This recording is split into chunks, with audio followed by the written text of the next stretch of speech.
कुटुंबातल्या एका तरी व्यक्तीला ब्लड प्रेशर म्हणजेच रक्तदाब कमी करण्यासाठीच्या गोळ्या ह्या सुरू असतात.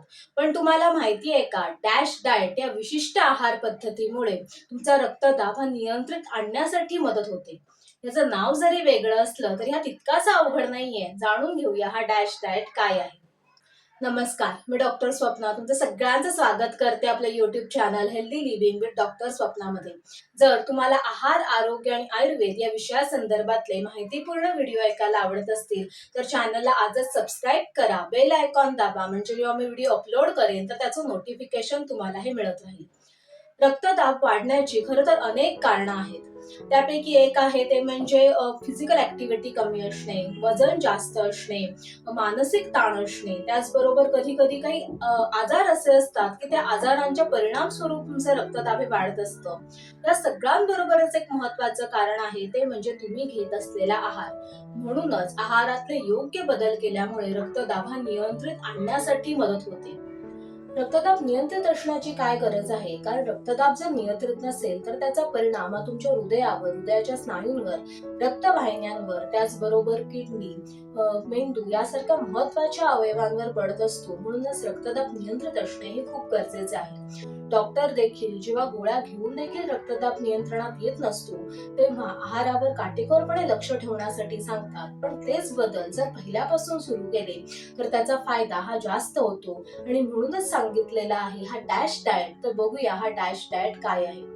डॅश डाएट म्हणजेच dietary approach to stop hypertension, म्हणजे आहारातले असे बदल जे रक्तदाब नियंत्रित करण्यासाठी मदत करत असतात.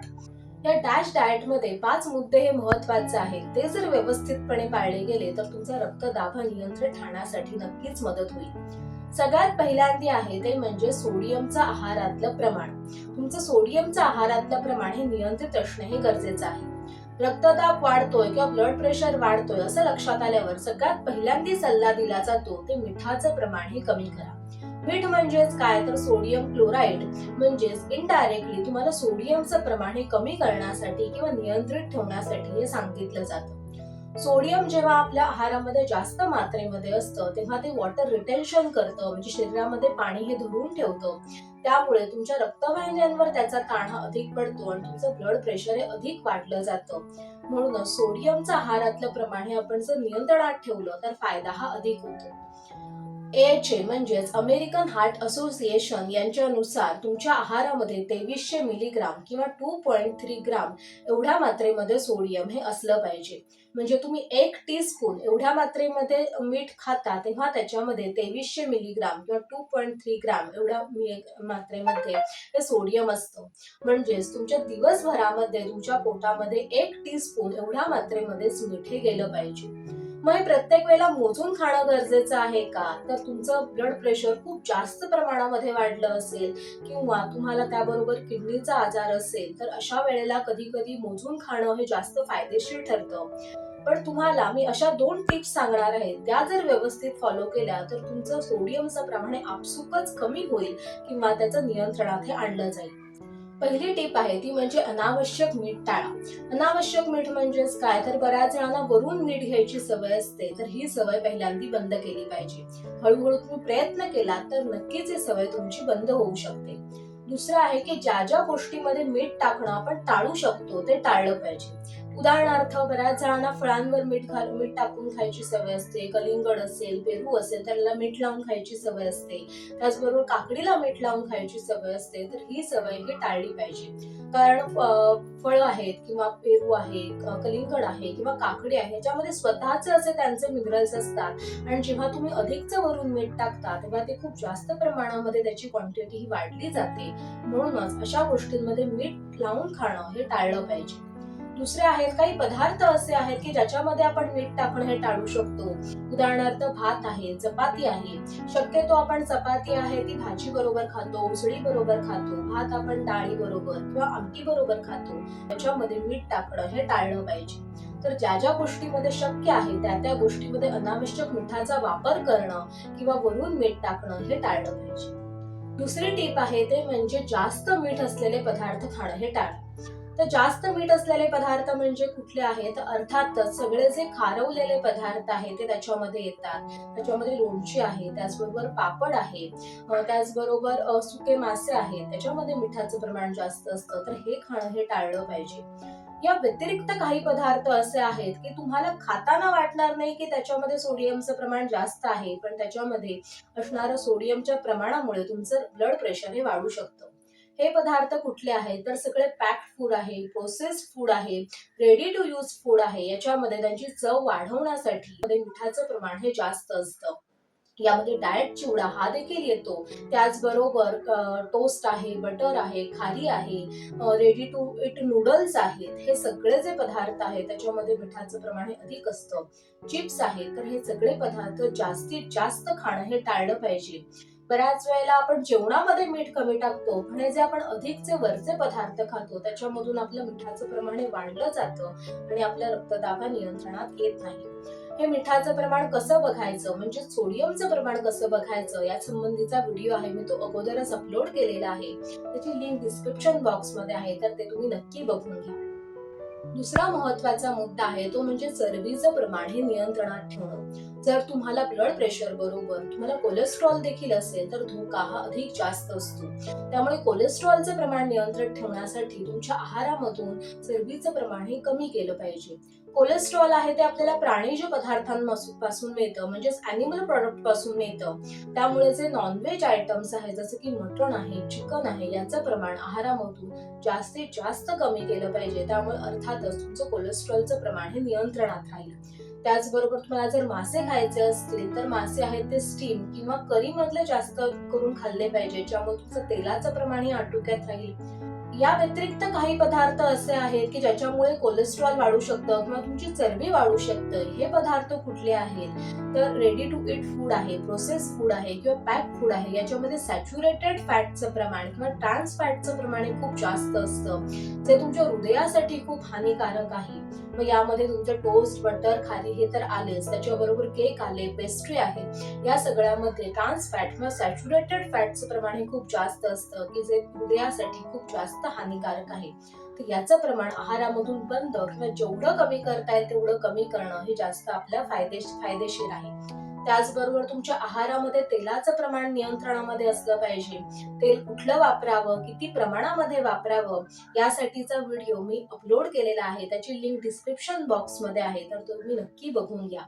तसंच कोलेस्ट्रॉल संबंधीचे जे बाकीचे व्हिडिओ आहेत की कुठल्या भाज्या खाल्ल्यामुळे तुमचं कोलेस्ट्रॉल कमी येईल, तुम्ही बारीक असलात तरी तुमचं कोलेस्ट्रॉल जास्त कसं असू शकतं, हे व्हिडिओ देखील चॅनलवर अपलोड केलेले आहेत. त्याची लिंक डिस्क्रिप्शन बॉक्स मध्ये आहे, तर ते तुम्ही नक्की बघून घ्या.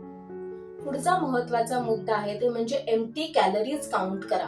एम्प्टी कॅलरीज म्हणजे काय? तर असे पदार्थ की ज्याच्यामध्ये कॅलरीज या खूप जास्त आहेत पण त्याच्यामधून मिळणारं पोषण मूल्य हे खूपच कमी आहे.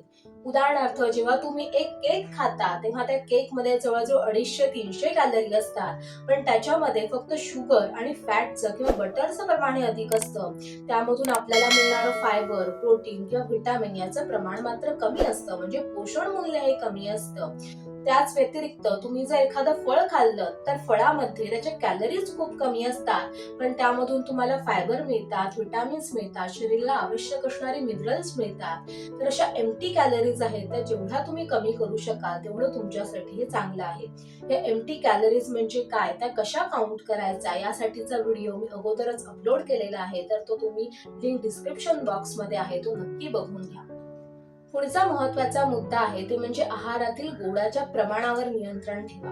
म्हणजे गोड खायचंच नाही का? तर जे नैसर्गिक गोड पदार्थ आहेत, तर नैसर्गिक गोड पदार्थ कुठले आहेत? तर त्यामध्ये फळं आहेत, ड्रायफ्रुट्स आहेत, हे तुम्ही खाऊ शकता.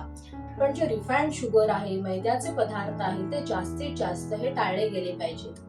मग साखर चालणार नाहीये तर गुळ चालेल का? तर साखर आणि गुळ हे रक्तामध्ये गेल्यानंतर दोन्ही ग्लुकोजच वाढवत असतात. त्यामुळे गुळाचे जरी पदार्थ खाल्लेत तरी ते नियंत्रणामध्ये खाणे, कमीत कमी खाणे हे गरजेचं आहे. या व्यतिरिक्त ज्याच्यामध्ये नैसर्गिक गोडपणा आहे, नैसर्गिक साखर आहे, अशी जी फळं आहेत, ड्रायफ्रुट्स आहेत, ते खाण्याकडे प्राधान्य द्या. त्याच्यामुळे तुम्हाला विटामिन्स पण मिळतील, शरीरासाठी गरजेचे असणारे मिनरल्स देखील मिळतील. आणि त्यात जर तुम्हाला डायबेटीस असेल तर डायबेटीसमध्ये तुम्ही कोणती फळं खाऊ शकता, कोणते ड्रायफ्रुट्स तुम्ही खाल्ले पाहिजेत याकडे देखील लक्ष देणे हे गरजेचे आहे. डायबेटीसमध्ये कोणती फळं खाणं हे महत्त्वाचं आहे किंवा खाऊ शकतात यासाठीचा व्हिडिओ अगोदरच बनवलेला आहे. त्याची लिंक डिस्क्रिप्शन बॉक्समध्ये आहे, तर ते तुम्ही नक्की बघून घेऊ शकता. म्हणूनच गोड पदार्थांवर नियंत्रण ठेवणं आणि जास्तीत जास्त नैसर्गिक गोडवा असलेले पदार्थ खाणं हे महत्त्वाचं आहे. शेवटचा महत्त्वाचा मुद्दा आहे तो म्हणजे आहारातल्या तंतुमय पदार्थांच्या म्हणजेच फायबर आणि प्रोटीन यांच्यावर लक्ष द्या.